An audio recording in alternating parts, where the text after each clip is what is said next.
A great story has a twist or a surprise ending, a thing that you don't really expect.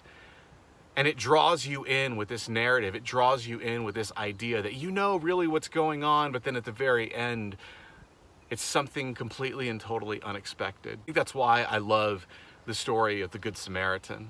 Jesus is standing with some other disciples and people from the town, and this man who's referred to as an expert in the law. I mean, this is a guy who knows everything that he is supposed to be doing religiously, and he follows them devoutly. And he goes up to Jesus and he asks him, "Lord, what must I do to inherit eternal life?" And Jesus says he's supposed to love the Lord his God with all his heart, mind, soul, and strength, to love your neighbor as yourself. And here's where it starts to make an interesting change. He knows what he's supposed to follow. He's trying to justify himself, or he's trying to make sure that he's following the law as it's written. So he turns back to Jesus and he says, "So who is my neighbor?" Jesus tells this story. There once was a man. The man was on the road traveling from his home to Jerusalem. He was walking along the road. These two robbers came out of the bushes on the side of the road.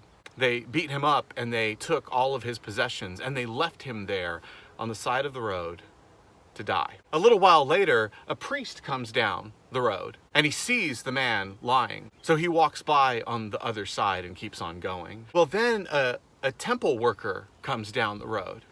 He too sees the man in need of help, but he also walks by on the other side. Then Jesus says there's a Samaritan. He stops and gives the man aid, bandages him up and puts him on his donkey. He takes him into the nearest town and he drops him off at an inn. And he tells the innkeeper that he is tasked with taking care and healing the man. And the Samaritan even more says, "Whatever you spend on him, I will repay you."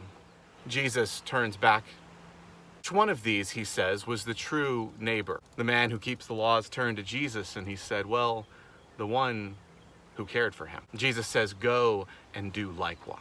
St. Augustine looked at this from the perspective of the innkeeper, saying that each one of us is truly called and tasked to care for those in need. It's an interesting play because if you were living in the time of Jesus, you would kind of know where he's going with this. You see, the priest was expected to stop. It was almost a part of his religious duty. It was a law that he had to follow.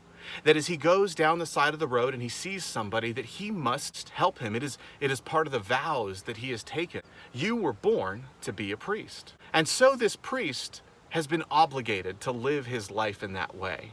But when nobody's watching, when nobody's around, the priest feels like he doesn't have to live that way. In keeping with the law, he knows that if he's walking on the same side of the road, he has to stop. So to be right, to be justified, he goes to the other side of the road, walks by, and ignores the man lying there. Well, the next person that comes down the scene is the temple worker. This man is not obligated to be a priest. He doesn't have responsibilities that he was born into, but he has chosen because he so fervently believed in the law and the religion and the structures of the day that he has self-selected to work in the temple. Well, maybe this guy's having a bad day. Maybe he didn't really want to stop and help somebody that day. Maybe he was in a hurry and had to go somewhere else. Well, just like the priest, the temple worker knows what the law is. That if he's on the same side of the road, he has to stop and help the man who is lying there bleeding and dying. But he too, knowing the law, walks by on the other side of the road. All of those that are hearing the story, they expect it to go one way. As you hear that this man is in need of help, you think to yourself, well, of course the priest is going to stop. And the priest doesn't. And then they hear that the temple worker is going, and they think to themselves, well, of course the temple worker is going to stop. But he doesn't. He goes on the other side of the road and he keeps going. Then Jesus says, there's a Samaritan who comes down the road. Here's the interesting thing about Samaritans. Part of Judaism is really focused around the idea that the God of Abraham, Isaac, and Jacob, that the God of the Israelite people desires for them to faithfully hold on to their religion and to their traditions. Throughout history, we see the Jewish people exiled into a foreign land, first by the Assyrians and then by the Babylonians. Well, during their time in exile, people were moved, relocated to Samaria. And in this place, they settled and lived in the land. They would have known that they are supposed to stay as the Jewish people, to not intermingle with the Samaritans in the land.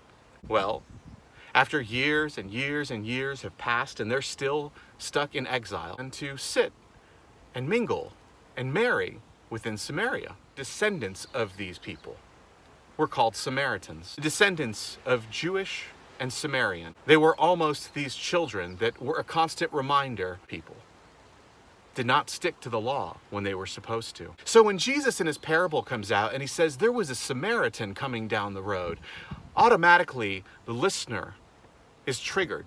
This person doesn't even know what it is to follow the law, because from the moment of their birth, they failed.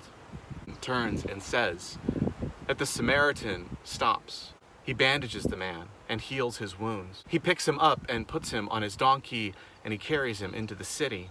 Which of these, Jesus asked, was the true rightful neighbor? It's obvious to us that it is the Samaritan.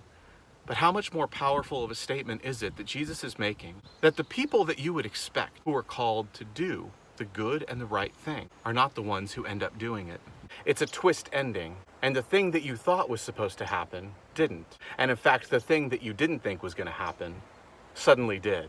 I think it's incredible how the Bible can operate almost as this living, breathing text. It's interesting, I think, where we choose to put our hope, our trust, and our faith. That Jesus is asking the man who knows the law to begin to put his trust and his faith in the thing he would least expect. The man on the side of the road is putting all of his faith and his trust in the unexpected work of grace and mercy. I think for a lot of us, we've come to recognize how much we expected formal institutions to protect and defend us. I think when I look at this story, far too often I'm thinking about myself as the priest, or as the temple worker, or maybe even on a good day as the Good Samaritan. I began to stop and to reflect on this passage, on what it's like when you're the man at the side of the road. I think far too many of us are really beginning to understand what that means. As we not only see the medical peril of this pandemic, but we begin to see the economic struggles unfold all around us. Maybe you feel like the man who's on the side of the road, who's been kicked around and beat up, who's been left penniless and alone.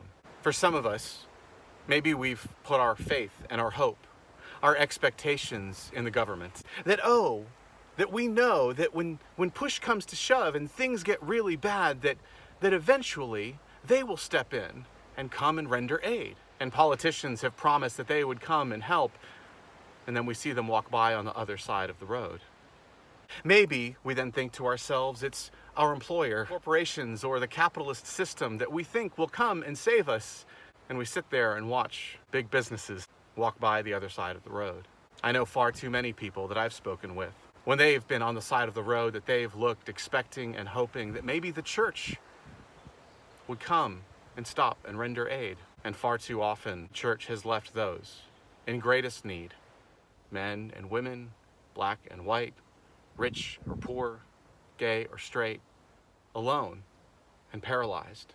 For me, it's a beautiful reminder of who we are called to be, of the faith that we are called to hold on to, that perhaps what God is calling us to do is to stop putting our faith in institutions and structures, to stop putting our faith in powers that aren't looking out for you, but to begin to put our faith in the one who created all of this. My prayer for you is that you would begin to place your trust in the faith of the unexpected, because I think that's where God shows up most frequently, in the places you don't expect, with the people who don't deserve it, time and time again, bringing healing and hope and forgiveness and love.